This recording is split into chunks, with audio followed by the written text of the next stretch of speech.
Bonjour, petite vidéo très rapide parce que je vais vous faire un point réception déjà maintenant. Alors on est le 4 avril, mais en fait c'est des livres qui datent pour la plupart d'avant le confinement, qui sont enfin arrivés pour certains, d'autres il y en a un seul où c'était pas prévu du tout.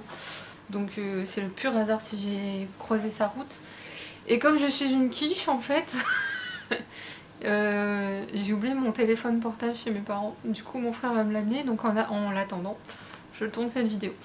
Donc j'ai reçu Idole de Marianne Wheeler aux éditions L'Atelier des Cahiers, qui est déjà chroniqué si vous suivez les vidéos depuis un petit moment, parce que dès réception je l'ai lu, parce que je l'attendais depuis le 9 mars quand même, hein.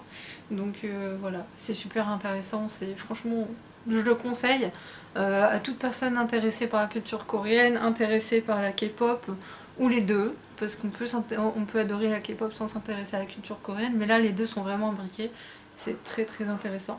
D'autant que l'un d'entre eux a fait une super bourde pour le 1er avril. Il aurait pu s'en passer, d'autant qu'il risque quand même 5 ans de prison et une amende mirobolante, donc j'ai oublié le chiffre, mais voilà. Ça m'étonne pas trop de lui maintenant, mais je n'en veux pas personnellement, parce que voilà. Ensuite, on fait ouais, je vais faire celui-là. En fait, il se trouve que j'avais besoin de sortir, besoin de voir des livres, et mon père avait besoin de quelque chose dans une ville proche de chez moi. Donc je lui ai dit bah, je vais te conduire, mon père n'avait pas le permis. Donc je lui ai dit je vais te conduire, moi ça me fera une occasion de sortir. J'ai été dans une maison de presse juste pour voir des livres. Je pensais pas en acheter du tout, sauf que je suis tombée sur ça. Bourse de voyage de Jules Verne dans la collection Ethel qui a été faite chez Hachette. Il faut savoir que si vous ne me suivez pas, si vous ne savez toujours pas, je collectionne les livres de Jules Verne dans cette collection-là. Idéalement. Hetzel ou Hachette, tant que c'est dans ces formats-là, enfin des couvertures de ce genre-là. Et voilà, je ne connaissais pas du tout ce titre, j'ai oublié de l'enregistrer sur livre à dictée d'ailleurs, je crois. Et aussi dans mon cahier, vous savez, j'ai... il est là. Mon merveilleux cahier là, comme ça, dedans je peux répertorier toutes mes réceptions.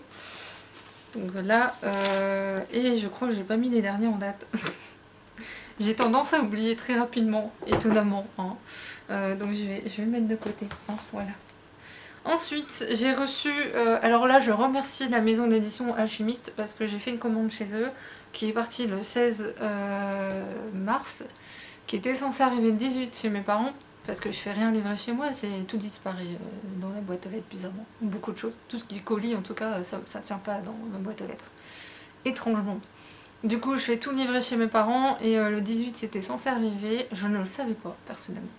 Mais une semaine après, je me suis dit, ça m'étonne, ça devient long quand même. Du coup, j'ai demandé à l'éditeur qui m'a renvoyé vers la poste en m'envoyant le suivi. Pour lui, c'était bon, c'était arrivé. Du coup, je suis allée voir la poste avec le numéro de suivi.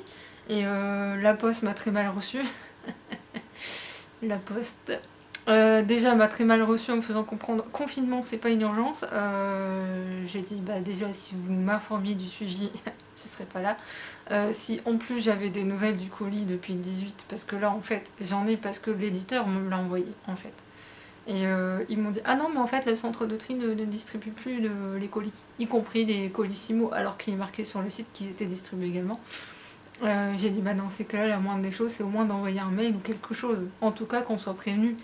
Je veux dire, c'est pas la première fois que ça arrive, ce genre de choses, donc c'est pas juste dû au confinement. Donc j'ai fait une réclamation en ligne en mettant en avant le fait que la personne qui m'a accueillie n'était pas agréable du tout en plus. Je veux dire, qu'elle soit pas contente de bosser, elle a le droit. Qu'elle s'en prenne aux clients, elle a pas le droit. C'est un long débat ça. Et surtout, ce que j'ai pas apprécié, c'est la réponse aussi à la réclamation qui m'ont dit oui, mais vous comprenez avec le coronavirus, machin. Wow, je peux comprendre qu'il y ait des sous-effectifs, ça, y a aucun problème. Mais je parle juste de communication, les gens. C'est quand même quelque chose de pas très compliqué à faire. Si moi, dans mon boulot, je communique pas avec les clients, je me fais incendier. D'ailleurs, le jour où on a dû fermer à 3 midi, j'ai dû appeler les clients pour décaler les rendez-vous en leur précisant que pour moi on ne pouvait pas mettre de date. Il y en a eu un qui a appelé alors j'avais pas fini ma liste d'appels. Je me suis fait démonter comme du poisson pourri. Le gars avait rendez-vous le matin même en question. On n'a pas eu le temps encore d'appeler tous les clients. Tous les clients ont été adorables sauf lui. Il m'a démonté. parce que je l'avais pas encore appelé. Il a dit à moi, des choses, c'est de communiquer. Bah oui, mais monsieur, laisse-moi le temps d'appeler le client, parce qu'il n'était pas seul à avoir rendez-vous ce jour-là, donc... Voilà, la poste, eux, il leur a fallu 2 semaines, et encore parce que j'y suis allée. Si j'y étais pas allée, j'aurais rien su. Donc j'ai prévenu l'éditeur, les éditions de l'Alchimiste, et il m'a gentiment renvoyé le colis en chronopost, parce qu'il a dit, connaissant la poste, je sais pas si vous l'aurez un jour. Et comme il est encore plus gentil, moi je lui ai dit, bah, si je reçois la version de la poste, je vous le renverrai. Il m'a dit non, vous l'offrez à qui vous voulez. Alors je m'excuse par avance parce que je pense que certains là derrière la caméra vous disent oh, elle va faire un concours. Non, j'en fais pas. Je fais plus de concours. J'en ai fait qu'une seule fois. Ça a été un désastre. Enfin, je trouve de mon point de vue. Donc j'en fais plus. Et du coup, j'ai choisi la personne à qui je vais l'offrir. Elle prendra le temps qu'elle veut pour les lire. Il n'y a pas de souci. Mais c'est ma façon à moi de la remercier pour tout ce qu'elle apporte. Donc voilà. Et en plus, elle connaît pas la maison d'édition. Donc, bref, on arrête là le blablatage. C'est les éditions de l'Alchimiste, donc Vendeur de rêves de Alice Babin. J'aime beaucoup l'idée du résumé. J'ai déjà lu ce genre de livre, mais je veux voir un peu comment on peut aller autour de cette thématique-là. Et ouais, que feriez-vous si vous pouviez choisir vos rêves? Voilà. Et moi, je me pose parfois la question. C'est pour ça aussi.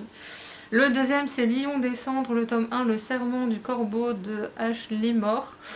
Toujours aux éditions de l'Alchimiste. Ça se passe au XVIIIe siècle. Sous le règne de la terreur en France, donc déjà l'aspect historique c'est tout ce que j'aime, et je crois qu'il y a une blogueuse qui en a parlé en fait, et c'est ce jour là où je me suis décidée à le commander, parce que je me suis dit c'est tout ce que j'aime, dans un seul et même livre, comment tu peux hésiter? Et contrairement à ce qu'on croit, le livre est écrit par un Français, contrairement à ce qu'on croit. Ensuite, et enfin... Kayla Marshall, l'intégrale de Estelle Wagner, version Françoisir. Alors celui-là, pour une fois, je respecte quand même ma wishlist, parce que ce livre-là en faisait partie, le tome 1, et quand j'ai vu Françoisir le sortait... Alors il était en précommande en fait, parce qu'il sortait le 23 mars. Mais au moment où je l'ai commandé, c'était fin février, début mars, donc vous pensez bien que le confinement n'était pas du tout encore. Donc forcément je suis très étonnée de l'avoir reçu, mais celui-là pareil, il a mis un temps dingue à arriver. Il a été envoyé le 24 mars, je l'ai reçu. Mes parents l'ont reçu il y a 2 jours, moi j'ai été le chercher aujourd'hui parce que j'allais déposer des courses chez eux et tout en même temps. Donc je l'ai repris en même temps. Et qu'il est beau. 1110 pages les gens, il fait partie des plus gros papiers à lire. Voilà, sur ce, ouais, je pense que c'est tout. Oui. Voilà, donc ça fait quand même 5 livres de reçus, dont un service presse, et un qui était déjà précommandé depuis un petit moment, et c'est mon craquage pré-confinement. Et là, bah, je suis en attente que tout rouvre, que ma libraire puisse me commander mes livres, recevoir les autres, à moins qu'elle les ait déjà reçus. Oh, quelle frustration. Bref, sur ce, j'espère que cette vidéo vous aura plu. N'hésitez pas à me dire si vous avez réussi à recevoir des livres pendant le confinement, ça peut être intéressant. Et moi je vous dis à très bientôt. Salut!